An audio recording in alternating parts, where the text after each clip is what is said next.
Ei perkele.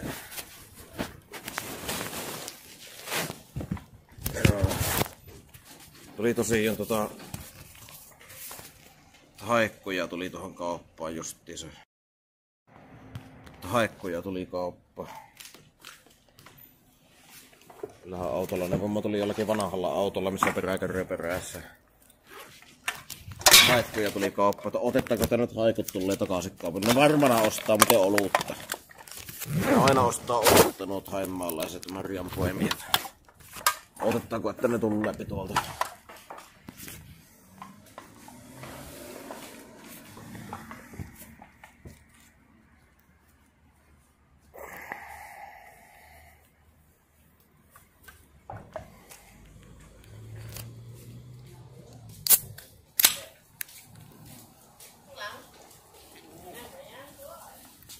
Hello.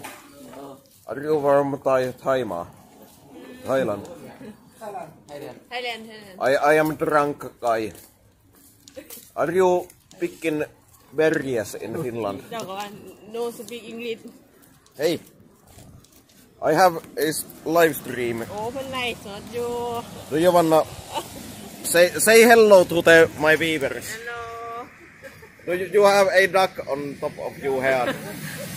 What kind of car you have? Do you have that Avensis?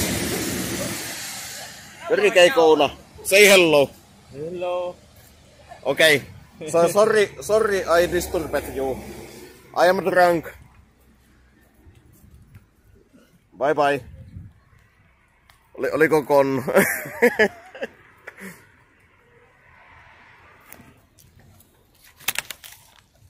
Joo, mä oon pahoillaan tosiaan kun häirihin noita tyyppejä.